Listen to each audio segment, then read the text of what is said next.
নমস্কাৰ এই মুহূৰ্তত আন এটা গুৰুত্বপূৰ্ণ খবৰ লৈ আহিছো বহু সময়ত দেখিবলৈ পোৱা যায় যে বিবাহৰ বাবে বহু লোকে ধৰ্ম পৰিৱৰ্তন কৰে ধৰ্ম সলনি কৰে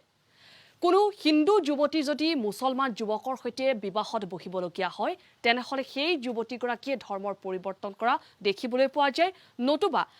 যদি হে মুছলমান সম্প্ৰদায়ৰ এগৰাকী যুৱতী হিন্দু ধৰ্মৰ যুৱকৰ সৈতে বিবাহপাশত আবদ্ধ হ'বলগীয়া হয় তেনেহলে তেওঁ ধৰ্মৰ পৰিৱৰ্তন কৰা ধৰ্মৰ সলনি কৰা দেখিবলৈ পোৱা যায় কিন্তু এনেদৰে কেৱল বিবাহৰ বাবে ধৰ্ম সলনি কৰাটো কিন্তু বৈধ নহয় আৰু ইতিমধ্যে এই কথা ঘোষণা কৰিছে এই সিদ্ধান্ত আৰু এই ৰায়দান কৰিছে এলাহাবাদ উচ্চ ন্যায়ালয়ে এই মুহূৰ্তত আমি এটা গুৰুত্বপূৰ্ণ খবৰ জনাই আছো কেৱল বিবাহৰ বাবে ধৰ্ম সলনি কৰাটো বৈধ নহয় আৰু বিবাহৰ বাবে ধৰ্ম সলনি গ্ৰহণযোগ্যও নহয় আস্থা অবিহনে ধৰ্ম পৰিৱৰ্তন বৈধ নহয়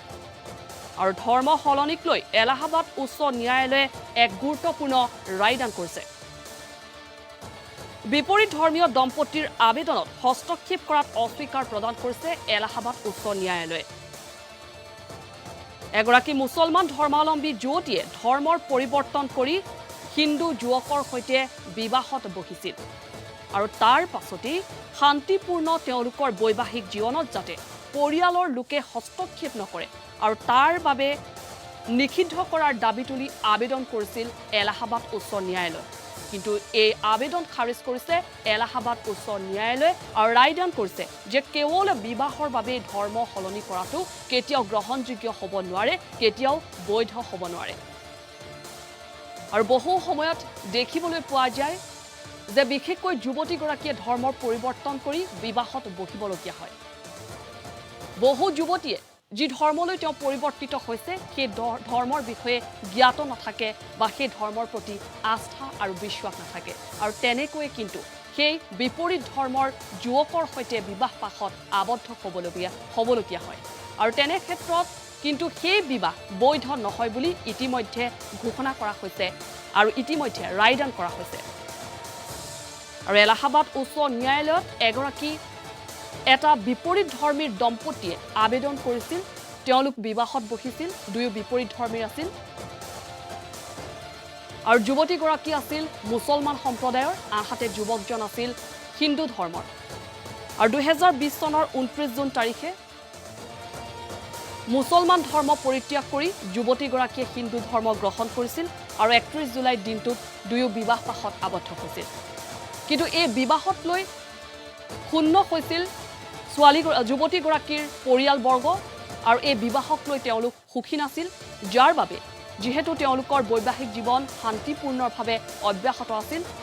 আৰু সেই পৰিয়ালে যাতে কোনো বাধাৰ সৃষ্টি কৰিব নোৱাৰে পৰিয়ালৰ লোকে যাতে কোনো অসুবিধাৰ সৃষ্টি কৰিব নোৱাৰে তেওঁলোকৰ বৈবাহিক জীৱনত তাৰ বাবে আদালতৰ কাষ চাপিছিল আবেদন জনাইছিল যে তেওঁলোকৰ শান্তিপূৰ্ণ বৈবাহিক জীৱনত যাতে পৰিয়ালৰ লোকে হস্তক্ষেপ কৰিব নোৱাৰে তাৰ ওপৰত আবেদন জনাইছিল কিন্তু সেই আবেদন পুনচাতে খাৰিজ কৰিছে এলাহাবাদ উচ্চ ন্যায়ালয়ে আৰু তেওঁলোকে এক ৰায়দান কৰিছে যে বিবাহৰ বাবে কেৱল ধৰ্ম সলনি কৰাটো কেতিয়াও বৈধ হ'ব নোৱাৰে গ্ৰহণযোগ্য হ'ব নোৱাৰে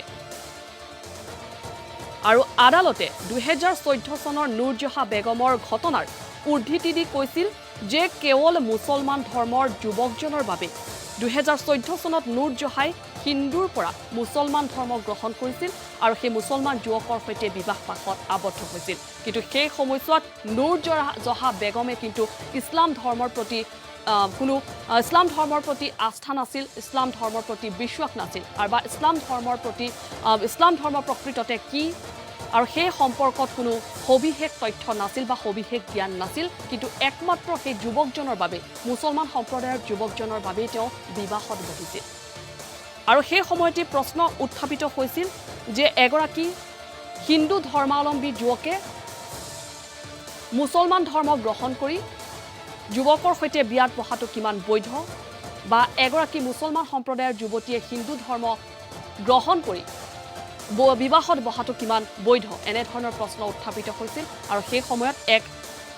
ৰায়দান কৰা হৈছিল যে বিবাহৰ বাবে ধৰ্ম সলনি কৰাটো বৈধ নহয় সেই সময়তো সেই ৰায়দান কৰা হৈছিল আৰু সেই নুৰজহা বেগমৰ ঘটনাৰ ৰায়দানৰ উদ্ধৃতি দিয়ে শেহতীয়া যি বিপৰীত ধৰ্মীৰ দম্পতীয়ে যি আবেদন কৰিছিল তেওঁলোকৰ পৰিয়ালে যাতে তেওঁলোকক বাধা দিব নোৱাৰে, অসুবিধাৰ সৃষ্টি কৰিব নোৱাৰে, তাৰ বাবে যি আবেদন জনাইছিল আদালতত, সেই আবেদন খাৰিজ কৰিছে এলাহাবাদ উচ্চ ন্যায়ালয়ে। আৰু 2014 চনৰ নুৰজহা বেগমৰ ঘটনাৰ ক্ষেত্ৰত আদালতে কৈছিল যে যিহেতু নুৰজহা বেগম হিন্দু ধৰ্মৰ এগৰাকী যুৱতী আছিল আৰু তেওঁ মুছলমান ধৰ্ম গ্ৰহণ কৰিছিল আৰু মুছলমান যুৱকৰ সৈতে বিবাহত বহিছিল। আৰু তেনে কৰাটো কিন্তু ইছলামৰ বিষয়ে আৰু যিহেতু তেওঁৰ আস্থা আৰু বিশ্বাস নাছিল আৰু লগতে তেওঁৰ সেই ধৰ্মৰ প্ৰতি সবিশেষ জ্ঞান নাছিল আৰু তেনেকৈ বিবাহত বহিছিল। গতিকে সেই ক্ষেত্ৰত ইছলামৰ বিষয়ে বিশ্বাস অবিহনে ধৰ্ম সলনি কৰাটো বিশ্বাসযোগ্য নহয় বা সেই ধৰ্মক কিন্তু অপমান কৰাৰ দৰে এক পৰিৱেশৰ সৃষ্টি হয়, তেনেধৰণৰ মন্তব্য প্ৰদান কৰা হৈছিল বা ৰায়দান কৰা হৈছিল সেই সময়ছোৱাত। আৰু শেহতীয়াকৈ এই বিপৰীতধৰ্মী দম্পতীৰ ক্ষেত্ৰতো একেই সিদ্ধান্তত উপনীত হোৱা হৈছে, এক ৰায়দান কৰা হৈছে আৰু বিবাহৰ বাবে ধৰ্ম কেতিয়াও সলনি কৰিব নালাগে বা ধৰ্ম সলনি কৰাটো কেতিয়াও বৈধ নহয়, লগতে কেতিয়াও গ্ৰহণযোগ্য হ'ব নোৱাৰে। আৰু তাৰ বিপৰীতে আস্থা অবিহনেও ধৰ্ম যদিহে কোনো লোকে পৰিৱৰ্তন কৰে, ধৰ্মান্তৰিতকৰণ কৰে, তেনেহ'লে সেয়াও কিন্তু বৈধ নহয়। আৰু ধৰ্ম সলনিক লৈ এই বিশেষ ৰায়দান কৰিছে এলাহাবাদ উচ্চ ন্যায়ালয়ে। আৰু পোনছাটেই আবেদন খাৰিজ কৰা হৈছে সেই বিপৰীত ধৰ্মীৰ দম্পতীৰ। আৰু এই মুহূৰ্তত আমি সেই খবৰটো জনাই আছোঁ। বহু সময়ত দেখিবলৈ পোৱা যায় যে ধৰ্মান্তৰিতকৰণ কৰি বিবাহত বহে বহুজন, আৰু বিশেষকৈ যুৱতীসকলৰ ক্ষেত্ৰত এই দিশটো দেখিবলৈ পোৱা যায়। যুৱতীসকলে যুৱকজনৰ প্ৰৰোচনাত ধৰ্ম পৰিৱৰ্তন কৰে, বিবাহত বহে। কোনো হিন্দু যুৱতী মুছলমান ধৰ্ম গ্ৰহণ কৰি মুছলমান যুৱকৰ সৈতে বিবাহত বহে বা কোনো মুছলমান যুৱতী হিন্দু ধৰ্ম গ্ৰহণ কৰি হিন্দু ধৰ্মৰ যুৱকৰ সৈতে বিবাহত বহে। তেনে ঘটনা সংঘটিত হৈ আহিছে আৰু যাৰ বাবে শেহতীয়াকৈ এলাহাবাদ উচ্চ ন্যায়ালয়ে এক ৰায়দান কৰিছে যে কেৱল বিবাহৰ বাবে ধৰ্ম সলনি কৰাটো গ্ৰহণযোগ্য হ'ব নোৱাৰে।